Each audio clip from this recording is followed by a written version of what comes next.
우리는 지난 시간까지 번, 소, 화, 죄, 건, 번제, 소제, 화목제, 속제제, 속건제, 이스라엘의 5대 제사를 통해서 사랑의 5가지 본질을 함께 나누었습니다.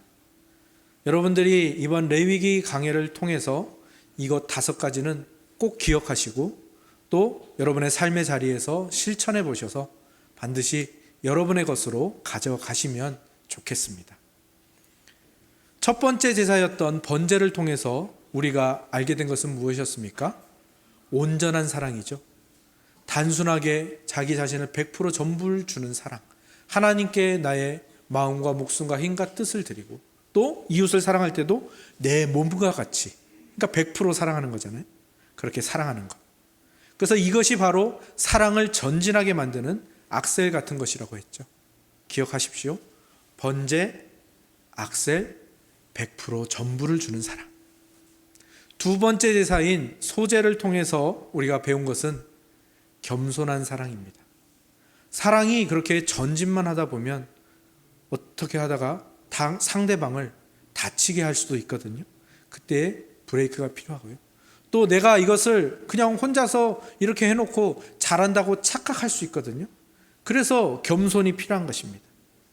그 브레이크를 담당하는 것이 겸손이죠. 온전한 사랑이 참된 사랑이 될 수 있는 것은 바로 겸손한 사랑이 더해지기 때문이다. 그래서 기억하십시오. 소제, 브레이크, 겸손한 사랑. 세 번째 제사, 화목제를 통해서 우리가 알게 된 것은 무엇입니까? 평강의 사랑이죠. 악셀과 브레이크, 전진과 멈춤만으로는 안 됩니다. 방향을 조절하는 핸들이 필요합니다. 이 핸들을 가지고 이 평강이라는 방향으로 나아가야 되는 겁니다. 그래서 화목제가 가리키는 평강, 샬롬, 더불어서 조화롭게 사는 것, 연결된 삶, 이것이 바로 사랑이 나아가야 할 방향성이라는 것. 화목제, 핸들, 평강, 기억하시기 바랍니다. 네 번째 제사는 무엇이었습니까? 속제제. 속제제는 책임지는 사랑. 온전한 사랑이 겸손을 잃지 않고 평강이라는 방향으로 나아가려면 한 손에는 책임성이 있어야 됩니다. 자동차를 운전하기 위해서 책임 보험이 필요하듯이 최소한의 책임성을 가지는 것. 예수님이 그렇게 변명하지 않으시고 자신의 책임을 다하셨더니 그의 사랑으로 말미암아 많은 사람이 살아났던 것처럼 우리가 오늘 우리에게 맡겨진 책임을 변명하지 않고 다할 때 우리의 사랑이 다른 사람을 살린다라는 것을 기억하시기 바랍니다. 속제제, 보험, 책임지는 사랑. 다섯 번째 속건제는 무엇을 가르쳐 주었죠? 정직한 사랑. 온전하고 겸손하고 평강을 향하는 사랑이 한 손에는 책임성을, 또 다른 한 손에는 정직성을 가져야 됩니다. 자동차를 가지고 또 그것을 책임보험에 들어서 이제 운전할 수 있고 도로로 나갈 수 있다고 해서 자기 마음대로 막 운전하면 안 되겠죠. 교통법규, 도로법에 정직하게 그것을 지켜야 합니다. 그것이 바로 정직이죠. 그리고 이 정직은 내 속에 있는 것을 그냥 그대로 꺼내는 것이 아니라 내 속에 절반 정도는 진실이 또 절반 정도는 거짓이 있구나. 그것을 보고 이것을 거짓을 걸러내기 위해서 예수 그리스도의 말씀이라는 성경, 이 말씀의 필터에 걸러내는 것이 정직이며 또한 내 속에 있는 정직이 절반밖에 안 되니까 내가 이것을 책임을 다하는 자리에서 그냥 내가 여기까지만 하면 되겠지 하고 끝내는 게 아니라 그거보다 조금 더, 그래서 그 수치로 말하자면 5분의 1을 더하는 120%의 책임을 다하는 것이 정직성의 모습이라고 했죠. 그래서 여러분들이 기억하십시오. 속건제, 준법 정신, 120%의 책임, 또 성경을 통하여 걸러내는 그 정직성, 이것을 기억하시기 바랍니다. 이것들을 계속해서 강조하는 이유는 기억하게 하여서 무엇을 하도록 제가 이렇게 여러분들을 계속 강조하는 걸까요? 실천하시라고. 여러분들의 이것이 기본 실력이 되어야 합니다. 그래야 이 레위기 뒷부분에서 이제 확장되는 이 사랑들을 우리가 더 아름답게 해나갈 수 있잖아요. 여러분들이 이 사랑의 5가지 본질은 정말 여러분 안에서 계속해서 실천해서 여러분의 기본 실력이 되어야 합니다. 기억하는 것만으로도 참 어려운데 이걸 어떻게 내 것으로 만들지? 이 실천을 어떻게 내 삶으로 가져가지? 그래서 오늘은 제가 본받게 되었던 한 친구를 소개해 드리려고 합니다. 제가 고등학교에 입학했을 때 성적이 중위권이었습니다. 그런데 2학년 되니까 제가 중상위권이 됐어요. 3학년 되니까 상위권으로 올라섰습니다. 제가 특별히 한 것도 아닌데, 또 제가 갑자기 정신을 차렸거나 그것도 아닌데, 진짜 하나님의 은혜죠. 하나님이 저에게 좋은 친구를 한 명 붙여주셨습니다. 이 친구와의 저와의 관계, 이 인연이 보통이 아닌 것이, 고등학교 내내 3년 동안 같은 반을 했고요. 또 더 감사하게 3년 내내 짝을 했습니다. 이런 친구도 만나기가 쉽지 않죠. 같은 말 하는 거, 3년 동안 같은 말 하는 것도 어렵잖아요. 그러면 이 친구랑 3년 동안 짝을 한 게 왜 저에게 도움이 되었을까요? 이 친구가 전교 1등 하는 친구입니다. 한 번도 전교 1등을 놓쳐본 적이 없어요. 별명이 S대, 서울대 갈놈이라는 뜻이죠. 이 친구가 저한테 이래라 저래라 한 거 없어요. 그냥 저는 이 친구와 같이 3년을 생활하면서 그냥 알게 모르게 이 친구가 하는 것들을 제가 배워온 거예요. 그리고 그 친구가 하는 모습을 보면서 공부는 저렇게 하는 거구나 라는 것을 제가 몇 가지를 깨달았고, 그 몇 가지를 제가 깨닫다 보니까 제 성적도 자연스럽게 좋아지게 된 거죠. 제가 그 친구에게 배운 3가지 비법을 여러분에게 소개하려고 합니다. 이 친구의 첫 번째 비법은 수업 시간에 필기를 정말 깔끔하게, 글씨는 크고 시원시원하게, 그러면서도 틀리지 않고 깔끔하게 여유 있게 눈에 잘 들어오게 정리하는, 거기에 집착한다는 겁니다. 이 친구는 정말 집착이라는 말이 맞아요. 정말 그 글씨 하나 삐뚤어지는 걸 보지 못합니다. 그래서 정말 잘 정리를 하는데, 이 친구가 제일 잘하는 게 뭐냐면 수정액 아시죠? 화이트. 이거를 저는 이 친구보다 이 수정액을 잘 쓰는 사람을 본 적이 없어요. 옆에 종이가 하나 딱 준비되어 있습니다. 그 종이에다가 수정액을 꾹 눌러서 이제 그 하얀 그 수정액이 나오지 않습니까? 그러면 그거를 끝에 살짝 묻혀가지고 틀린 부분에만 탁 터치를 합니다. 진짜 자세히 보지 않으면 화이트를 썼는지 안 썼는지 알 수도 없을 정도예요. 이 친구는 또 이 필기를 위해서 자신만의 글씨체를 만듭니다. 빨리 쓰면서도 알아보기 쉬운 글씨체를 만들어요. 제가 이 친구의 이 비법을 전수받은 거는 그 글씨체가 너무 예뻐가지고 제가 따라하다가 그거를 배우게 된 거죠. 그러면 이 친구는 왜 이 노트 필기에 집착을 하느냐? 그건 두 번째 비법이랑 연결이 되어 있습니다. 이 친구가 했던 두 번째 비법은 바로 배운 것은 바로 복습한다는 거예요. 이 친구가 진짜 지독한 것은 필기가 아닙니다. 이 친구가 진짜 지독한 건 뭐냐면 시간을 쪼개서 써요. 쉬는 시간이 10분이잖아요. 근데 그 중에 5분을 뭐 하는 데 쓰냐면 앞서 필기한 거 있잖아요. 다 읽어요. 5분 동안 빠르게 읽으면서 중요한 것을 추려내는 거예요. 5분 동안 그 작업을 해요. 그리고 2분 동안 뭘 하냐면 연습장을 꺼냅니다. 연습장을 꺼내서 한 10가지 정도를 중요하다 생각하는 걸 적어요. 근데 이렇게 적는 게 아니라 여기 하나, 여기 하나, 여기 하나, 돌려서 여기 하나, 여기 하나, 이런 식으로 적어서 이걸 딱 만들어요. 그리고 이건 뭐 할까요? 야간 자율학습 시간에 외우고 공부하는데 또 복습하는데 쓰는 거죠. 그렇게 하고 이제 5분을 그렇게 보내고 2분 동안 이렇게 쓰고 나머지 3분을 화장실 가고 물 먹고 다른 거 하는데 쓰는 거예요. 지독한 친구죠. 그런데 저희 옆반에 1학년 때는 같은 반 했고 2학년 때부터 헤어진 친구가 있는데 그 친구가 전교 2등 하는 친구거든요. 근데 저는 그 친구가 왜 2등밖에 못하는지 알 수 있었어요. 이 친구가 쉬는 시간에 뭘 하냐면요, 꼭 제 짝꿍을 찾아와서 말을 걸어요. 이것저것 말을 걸어요. 왜 말을 걸까요? 그 복습하는 거 방해하려고. 제가 그 마음 쓰는 것을 보면서 너는 2등밖에 안 되겠구나. 그 녀석이 그렇게 하지 않고 지도 같이 복습했으면 좀 더 나았고 1등 자리 한 번이라도 탈환했을 것 같은데 그걸 못 하더라고요. 오죽하면 제 짝꿍이 저한테 말해요. 나 쉬는 시간 5분 동안 너 내 옆에 있어 가지 마. 화장실 갈 때 나랑 같이 가자. 왜? 그 자리에 앉아가지고 쫑알쫑알 되니까요. 그래서 그 덕에 저도 이 친구와 함께 그 5분 동안 복습하는 게 저도 막 익숙해진 거예요. 마지막 세 번째 비법은 뭐냐면요, 이 친구는 시험을 보거나 했을 때 맞은 문제는 거들떠도 안 봅니다. 근데 틀린 문제, 실수했던 문제, 이거는요 무조건 오답 노트를 만들어요. 그래가지고 이 오답 노트를 계속해서 풀어봐요. 이 틀린 문제를. 사실 전교 1등이 틀린 문제가 몇 개나 되겠어요, 그죠? 근데 그 문제에 집착을 하는 거예요. 5번. 그리고 뭘 하냐면 저한테 물어봐요, 이 녀석이. 근데 이 친구는 다른 친구들은 어떻게 푸는가를 보고 싶은 거예요.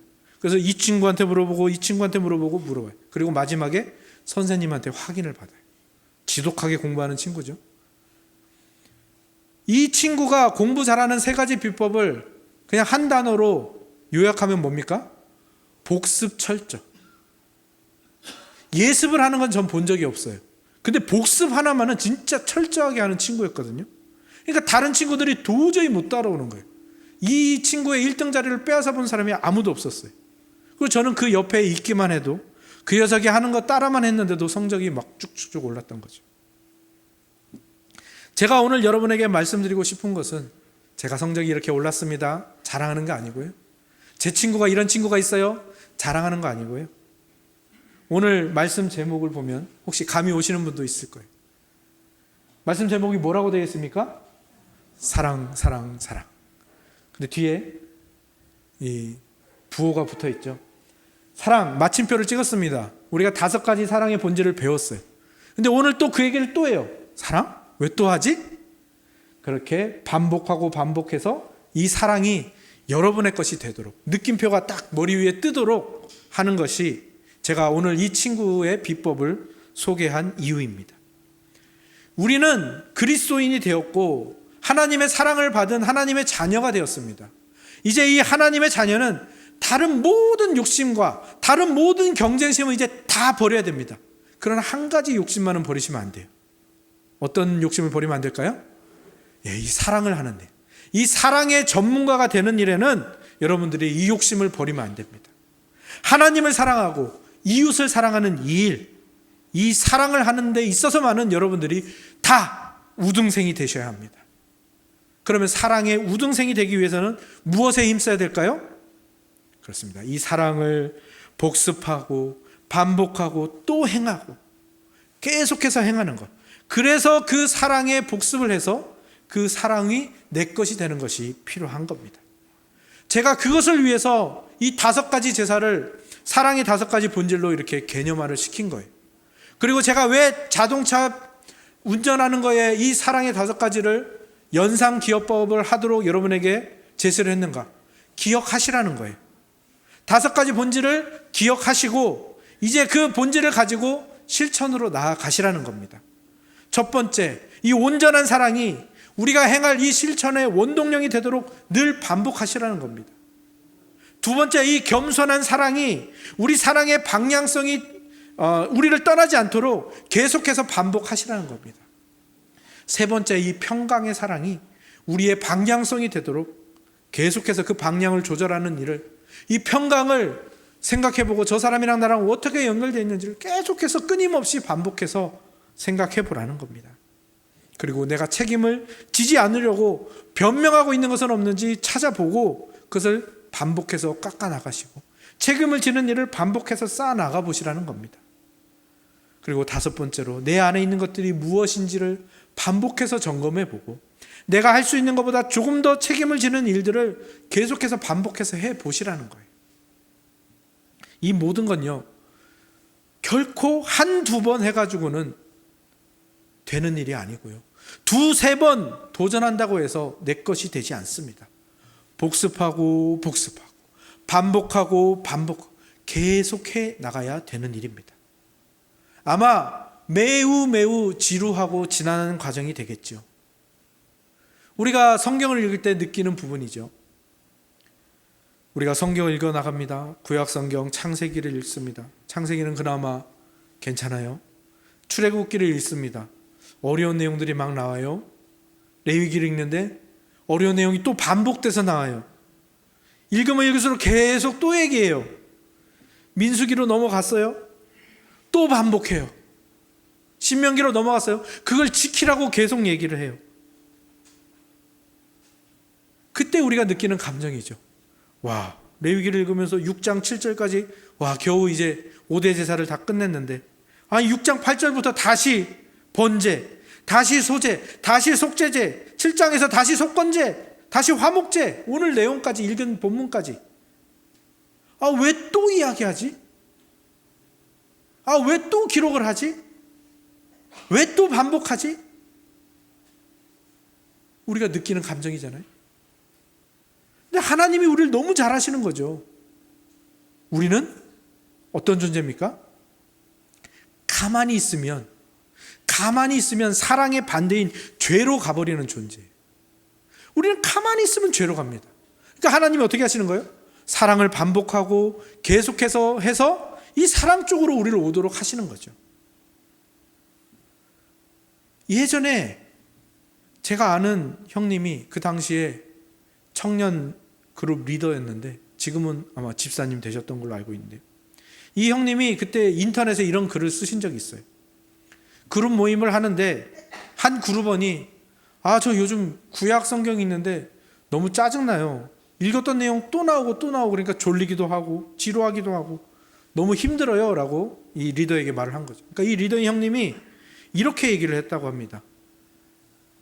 야, 우리에게 그 부분이 얼마나 중요하고 얼마나 필요하면 그렇게 반복을 해서 써 놓으셨겠니? 한 번 더 읽어보고 네가 한 번 읽어볼 때랑 두 번 읽어볼 때랑 다른 게 또 나올걸? 세 번째 읽으면 그 전에 읽지 못했던 부분을 또 알게 될걸? 그러니까 하나님은 그게 너에게 필요하니까 이걸 반복하신 거예요. 제가 거기다 댓글을 이렇게 써놨습니다. 형님, 웬만한 목사보다 훌륭하십니다. 제가 존경합니다.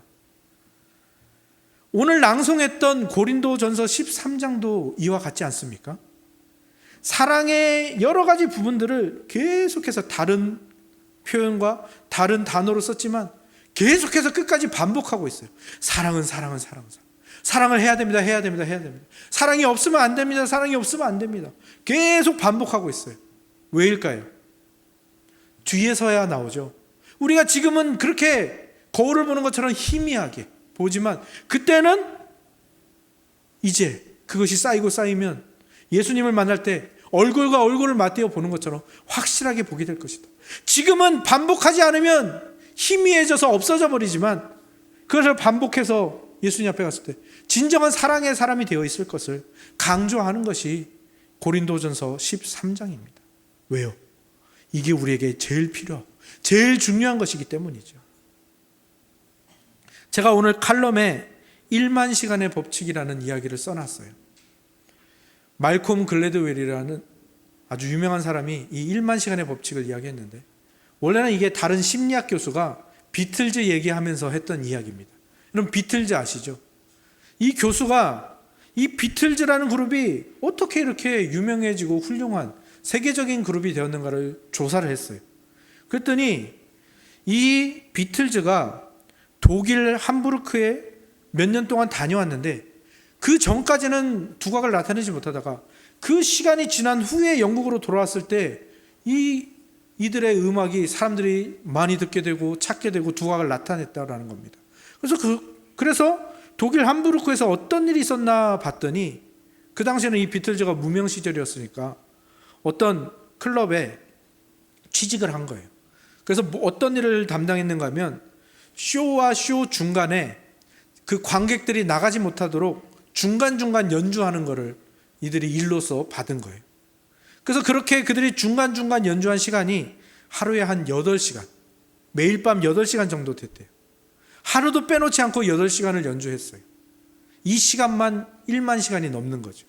거기다가 또 1200시간 이상의 라이브 공연, 그리고 그 모든 시간보다 훨씬 더 많은 연습 시간들이 더해지니까 이제 그들이 그 시간을 거치고 나서 드디어 영국 리버풀 고향에 돌아왔을 때 드디어 자기만의 음악을, 자기만의 소리를 낼 줄 아는 그룹이 되었고 결국 세계적인 그룹이 되었다라는 거죠. 이게 바로 1만 시간의 법칙입니다. 다윗상을 조각했던 미켈란젤로, 추상화하면 떠오르는 피카소도 그런 시간들을 보냈다는 거예요. 계속해서 그려봤다는 거예요. 그래서 특히 피카소 작품을 보면 진짜 초등학생 그림 같은 그림이 훨씬 더 많대요. 근데 그 중에서 그것이 쌓이고 반복하다 보니까 우리가 알고 있는 그 명작, 대작들이 나온 겁니다. 우리나라에도 이런 사람이 있더라고요. 김연아 선수가 언젠가 인터뷰를 하는데 이런 얘기를 했습니다. 제 뇌리 속에 콱 박혔죠. 저는 동작 하나를 익히기 위해서, 이 점프 동작 하나를 익히기 위해서 1만 번을 연습합니다. 그렇게 매일매일 반복해서 연습하니까 이제는 그 기술이 습관이 되고, 이제 그 기술이 자기와 떨어질 수 없는 한 몸이 되고, 어느덧 이 기술이 나인지, 내가 이 기술인지 모를 그 경지에 이르게 된 겁니다. 그러니까 세계적인 전문가들이 다 그 김연아 선수에게 정말 환호하고 그렇게 감탄을 했던 것 아니겠습니까?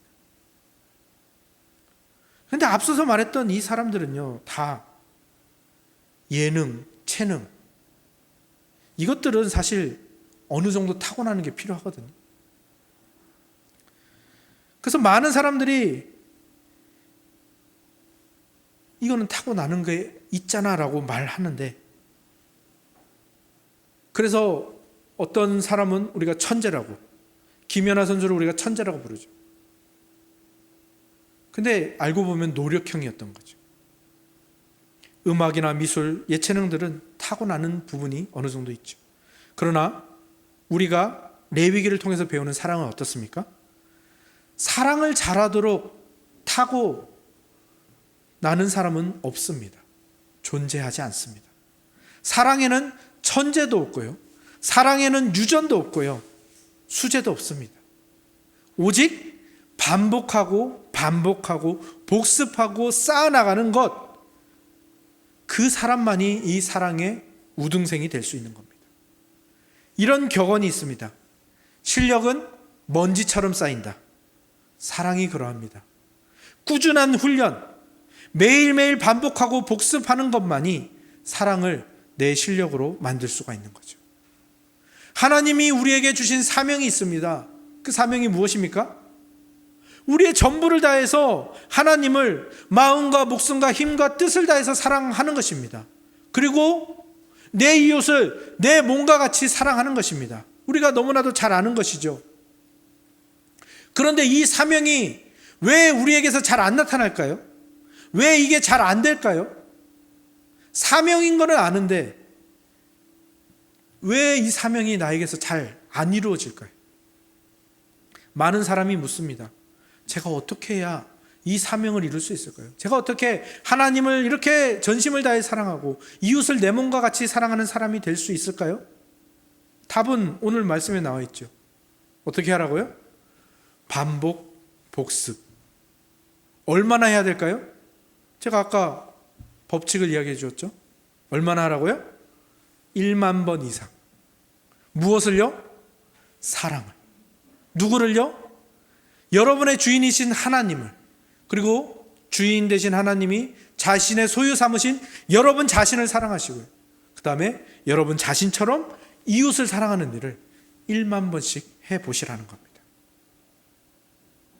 10,000번. 어려운 일입니다. 간단하지 않습니다. 제가 말로 하는 게 간단하지 실제로 하면 엄청나게 어렵죠. 그렇기 때문에 여러분들 전략을 잘 짜셔야 돼요. 그냥 시도해서는 안 됩니다. 지혜를 발휘하셔야 되고요, 전략을 발휘하셔야 지치지 않고 그 일을 할 수가 있습니다. 1849년 12월 22일 어떤 한 청년이 사형 선고를 받고 이제 사형장으로 나옵니다. 사형 집행관은 사형을 집행하기 전에 그 청년에게 5분간의 시간을 허락합니다. 제가 5분을 당신에게 드릴 테니까 당신이 하고 싶은 것을 하십시오. 이 청년은 5분 동안 뭘 할까 생각하다가 자신이 살아온 인생을 돌아보고 또 사랑하는 사람들을 위해서 이름을 불러가며 기도하기로 결정을 했습니다. 그런데 하다 보니까 이 5분이라는 시간이 너무너무 짧은 거예요. 그러면서 이 청년의 마음속에 어떤 생각이 들었냐면 그동안 수없이 흘려보냈던 자기가 하찮게 생각했던 그 5분이 생각이 난 겁니다. 야, 그 5분, 그게 이렇게 소중한 거였어? 그 5분이 쌓이고 쌓여서 나의 하루가 되었고 그 하루하루가 쌓여서 내 인생이 되었었구나. 그걸 깨닫고 참 안타까웠던 그 도중에 기적이 일어났습니다. 황제의 특명이 내려온 거예요. 사형 취소, 그 사람을 석방하라. 사형 중단, 그 사람을 풀어주라. 이 청년은 자유의 몸이 되면서 그때 느꼈던 그 생각들을 가슴에 담고 글로 적었습니다. 뭐라고 적었냐면 인생은 5분의 연속이다. 그리고 그 문구를 자기 책상 앞에 딱 붙여놓고 그때부터 미친 듯이 자기가 가장 잘하는 소설들을 쓰기 시작합니다. 그리고 그 결과물들로 나온 것이 죄와 벌, 카라마조프의 형제들, 누구죠? 도스토예프스키. 이 사람이 이 깨달음을 얻었고 이러한 명작들을 출간하였던 것이죠. 우리도 5가지 각 사랑의 본질을 배웠습니다. 그리고 그것을 1만 번씩 반복해야 된다는 것도 나누었습니다. 그리고 거기에 지혜와 전략이 필요하다는 것을 우리가 알았습니다. 어떤 지혜와 전략을 짜야 될까요? 그렇습니다. 우리 도스토예프스키가 보여줬듯이 인생을 5분 단위로 쪼개 썼던 것을 여러분의 전략으로 삼으시기 바랍니다. 하루하루가 모여서 인생이 된다는 것, 내 선택과 선택이 모여서 나를 이룬다는 것을 기억하시고 그 선택을, 그 5분을 소중하게 사용하시는 전략을 짜보시기 바랍니다. 오늘은요, 어제의 반복이 아닙니다. 그러니까 우리가 그 5분을 쪼개어 쓰고 그렇게 전략적으로 사랑을 실천하면 그 오늘 하루는요, 새로운 인생의 첫 출발점이 되는 것입니다. 그리고 예수님께서는요, 겨자씨를 예로 드시면서 겨자씨 하나, 눈에 보이지 않는 그 작은 씨앗 하나가 나중에 새들이 깃드는 큰 나무가 된다라고 했죠. 그러니까 오늘 우리가 이 5분을 사용하여, 우리의 하루를 사용하여 심는 그 사랑의 씨앗은 겨자씨처럼 미약해 보이겠지만 그것이 심어지고 그것들이 반복되어질 때 어떻게 되는 겁니까? 큰 나무와 같은 사랑의 사람이 될 수 있는 거죠. 그러니 오늘 여러분이 뿌려야 할 사랑의 씨앗이 무엇인지를 확인하시고요, 그것을 심고 가꾸는 일을 반복하고 또 반복하시기 바랍니다. 오늘 내가 100% 전부를 주어야 할 대상이 누구인가?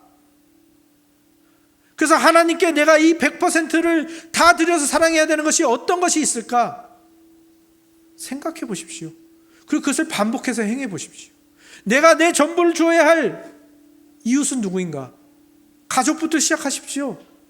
배우자부터, 가족부터 시작하시고 그 대상을 확장해 나가시면 됩니다. 어려운 것부터 하려고 하지 마십시오. 그동안 하지 못했던 사랑 표현부터 해보시기 바랍니다. 또 오늘 내가 겸손하게 접근해야 될 대상은 누구인지 한번 찾아보시기 바랍니다. 우리가 소재를 나눌 때 가장 겸손한 말이 미안하다라는 말이라고 했잖아요. 그러니까 한번 생각해 보세요. 아, 내가 저번에 저분에게 사과를 구했어야 되는데, 용서를 구했어야 되는데 하지 못했네? 그냥 지나가지 마시고 그분에게 찾아가셔서 저번에 제가 정말 미안했어요. 저번에 제가 정말 죄송했어요. 한번 해보시기 바랍니다. 고백해 보시고요. 이 일들을 자주 해 나가시기 바랍니다. 또 내가 미안하다는 말이 잘 안 나오는 대상들 있잖아요. 그 대상에게 계속 시도해 보시기 바랍니다. 그것을 시도하면 할수록 내 안에 쌓여져 있던 교만들이 깎여져 나가고 그 깎여져 나간 자리에 겸손히 자리 잡게 되는 것을 보실 수 있을 것입니다. 평강의 사랑을 베풀어야 될 대상을 찾아보십시오. 교회 안에서 정말 나랑 안 친한 그 지체들이 있지 않습니까? 그를 찾아가십시오. 언젠가부터 너무 미워, 너무 마음에 안 들어, 그 지체를 찾아가십시오. 한 번도 인사 안 해본 지체들이 있을 거 아닙니까? 찾아가 보세요. 인사하세요. 그것부터 시작해 보세요. 잘 안 되겠지만 그 작은 것 하나, 그 사랑의 씨앗을 심는 것 하나가 중요하고 그것을 반복하는 것이 중요하다니까요. 마땅히 책임져야 하는데 미루어둔 것은 없는지 한번 찾아보세요. 내가 변명만 하고 있었던 것은 없는지 한번 찾아보세요. 어려운 것부터 하려고 하지 마세요. 교회 주변에 떨어진 휴지 조각, 쓰레기 하나 줍는 거, 그거 나의 책임으로 생각하지 않았었는데 한번 내 책임이라고 생각하고 한번 해보세요. 달라집니다. 거기서부터 달라지는 겁니다. 그런 것이 쌓이다 보면 이제 진짜 정직한 사랑으로 갈 수가 있는 거예요. 정직한 사랑이 뭡니까? 내가 지금까지는 내가 목사로서 이만큼만 하면 되는데 그 다음은 됐어. 내가 장로로서 이만큼만 하면 됐지. 그 다음은 몰라. 내가 집사로서 권사로서 여기까지만 하면 됐지. 그 다음은 내 상관이 아니야. 내 소관이 아니야. 내가 성도로서 교사로서 여기까지만 하면 됐지. 그게 100%라고 했잖아요. 근데 속건제는 어디까지 하는 거라고요? 120%예요. 내가 목사로서 이만큼 해야 되는데 그보다 조금 더 해보는 거죠. 여러분들이 장로로서, 권사로서, 집사로서, 교사로서, 성도로서 한번 내가 여기까지라고 생각했던 거 그 이상을 한번 해보시라는 거예요. 그걸 반복해 보시라니까요. 그게 여러분 안에 정직이 쌓여지는 길입니다. 그렇게 사랑은 쌓여지고 커지는 거예요. 그리고 그 일을 하기 위해서 시간을 쪼개어서 한번 반복해 보시기 바랍니다. 지금은 모를 거예요. 지금은 고린도전서 13장에서 말했던 것처럼 그게 아무리 해도 희미해 보이고 뭐가 달라지는 거 보이지 않을 겁니다. 하지만 지나서 한번 돌아보시기 바랍니다. 아마 그때가 여러분에게 찾아올 겁니다. 저 때부터 내 인생이 달라지기 시작했구나. 저 때부터 내 신앙이 깊어지기 시작했구나. 아마 그 순간을 느끼는 그 희열의 순간이 여러분께 찾아오리라 저는 확신합니다. 여러분, 제가 저희 아이들 이름을 어떻게 지었는지 아시죠? 오늘 입교한 오늘이가 저희 큰 아들이고요. 둘째가 하루, 셋째가 사랑, 넷째가 하라입니다. 오늘 하루 사랑하라. 여기에 오늘 배우신 것을 한번 붙여보십시오. 사랑은 반복이다. 그러니까 우리가 어떻게 살아야 됩니까? 오늘 이 하루를 사랑을 반복하며 사는데 보내야 하는 것입니다. 이게 저의 전략이에요. 제가 아이들 이름을 왜 이렇게 지었을까요? 평생 안 까먹거든요. 내가 오늘 하루를 사랑하면서 살아야 된다는 것을 저는 저희 아이들의 이름을 보면서, 저희 아이들의 얼굴을 보면서 까먹지 않게 되거든요. 저희 아이들도 형제들의 이름을 보면서 그것을 까먹지 않고 계속해서 해나가라고 이 이름을 지은 겁니다. 저희 전략이죠. 여러분들도 전략을 사용해 보세요. 시간을 쪼개요. 어제보다 오늘이 조금 더, 아까보다 지금이 조금 더 사랑의 횟수가 많아지고 사랑의 정도가 더해가고 사랑의 깊이가 깊어지는 그 일들을 반복해서 한번 쌓아 나가 보시라니까요. 그럼 어떻게 될까요? 우리는 어제보다 오늘, 조금 전보다 지금 조금씩 더 하나님을 닮은, 조금씩 더 하나님의 마음을 시원케 해드리는 사랑의 전문가, 사랑의 고수, 사랑의 사람이 되어 가는 것입니다. 그런 하나님이 기뻐하시는 사랑의 사람이 되어 가시는 저와 여러분들이 다 되시기를 주님의 이름으로 축원합니다. 아멘.